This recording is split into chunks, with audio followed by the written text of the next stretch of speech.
Hey,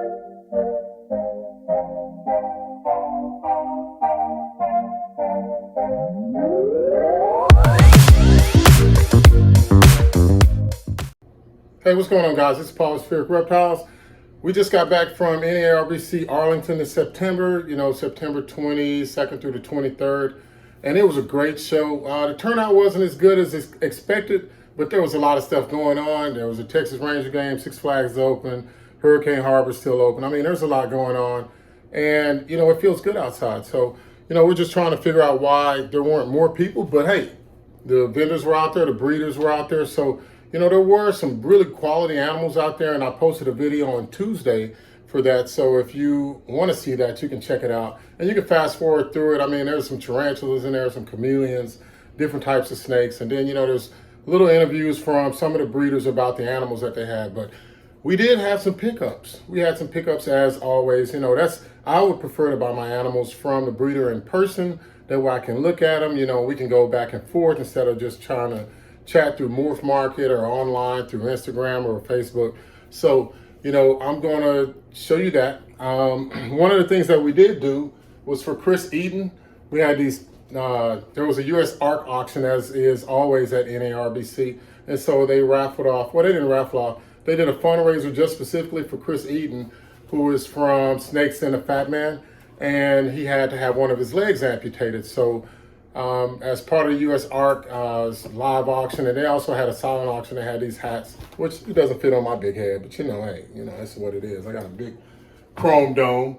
So, but they did raise a lot of money for Chris, as well as US ARCs. They raised a lot of money. And we were able to get 2 animals from the US ARC auction, as well as one from Kittinger Reptiles, or Jason Kittinger with his wife. I think her name's Jennifer. So, I'm gonna show you those. I'm gonna start off with the one that we got from, let me see, what's the name of it? Asylum Exotics. This is one of the ones that we got from the auction. And let me find it first. Which one is that? That's this one right here. So we got this boy, which is a pastel red gene hypo. I'll let you guys see that real quick. Let me get him to straighten out. A pastel red gene hypo. He was born last year, around November. He was really tightened up. But you can see there the hypo in him and these red genes. So this will let us work red gene into our lavender pie projects, as well as some of our future desert ghost projects with hypo, and then also in our clown projects, our clown pie projects. So, but this is truly a ball python. Let me let you guys see his underbelly. Straighten out, guy. But as you see, he's right there. It's very pretty, very vibrant. He hasn't had a meal for us yet, but I talked to the breeder and we kind of looked him over today, and he's in good shape. So that's what we got, this pastel red gene hypo. And I'll put him up and I'll just show you the other snake. Of course, we got him in a hatchling rack. And then from Omnipotent Serpents, this animal was born May of last year, around 2023. We got a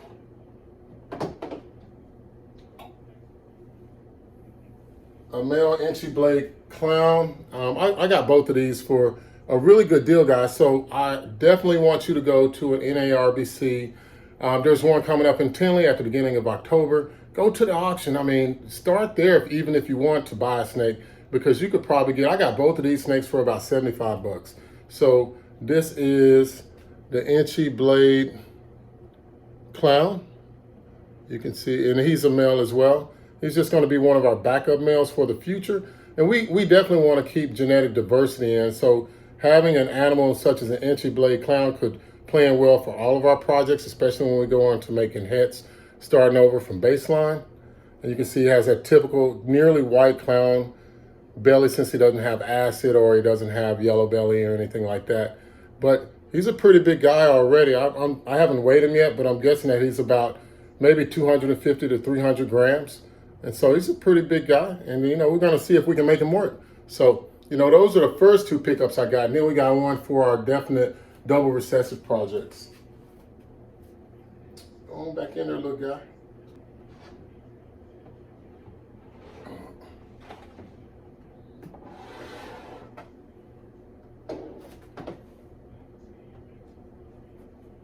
And from Jason Kittinger, we got this clown pied visual male.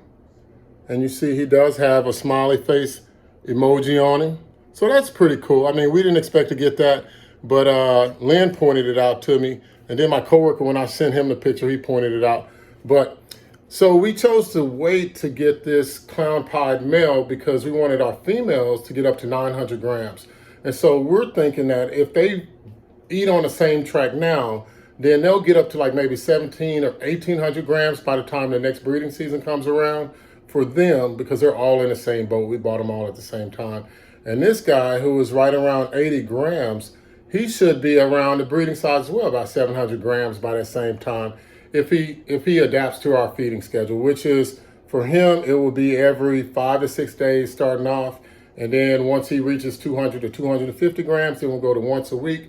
And as soon as we can get him on a wean rat, we'll keep him on that same schedule until he reaches about 700 grams, 750, 800 grams, and then we'll drop him down to every 10 days so he doesn't get too big so he can stay active. But yeah, guys, that's him. You can see he's just a normal clown pied visual male, and we got him from Jason Kittinger. So, you know, these are three of the good pickups that we got from this NARBC that we're very excited about. I'll put him back because he already had a meal. He ate for us yesterday. So, as you know, guys, it's all about knowing what you're dealing with. So, know the numbers. So, if we have a visual clown pied male that's 100%, it is what it is. It's the visual. And we mix that with a het. So, we do have some double het females, and that's what we chose to do. Then we have a 50% chance of getting a clown pied. All right, so we have a 50% chance of getting a clown in each egg, and we also have a 50% chance of getting a pied. But in the case that we don't, every one of the hets will be 100%. So they'll still be 100%. Then later on, we can play those odds. We'll make some different hets, from our Batman to our pastel pie that we just picked up, that we did in an unboxing. She's already ready to go, be paired this week. So you should see something soon about that. You'll see as she begins to ovulate and develop follicles and stuff like that. I'll show that. But if nothing else, guys, we also ran into RGI, Rare Genetics Incorporated. And, I got the shirt with all of the genetic stuff on the back. And I mean, I'm always into the numbers. I'm a nerd when it comes to that. My words don't always come out right, but knowing the science is what this is all about. This is what drove me to ball pythons to begin with. And at this show at NARBC, I was able to talk to Bob Clark again. And I was also able to talk to Dax with DNT retics. So I was able to talk to them, and I talked to some other Burmese python breeders about the genetics that they're playing with. And I kind of went from table to table, even with the people that breed chameleons, with the people that have crested and gargoyle geckos and stuff like that. I was really talking to them about the genetics to see how their minds are working, and it works the same. It's you have recessives and you have, incomplete dominant, things like that. But, that's what we got for today, guys. And I hope that you enjoyed this video, and I hope you like seeing the new snakes that we got. And before the end of the year, we're going to try to get a little bit more. And now we're trying to get things ramped up so that we can start our first season of breeding. So I thank you guys for tuning in. And until next time, hey, enjoy your time with your family and enjoy your reptiles.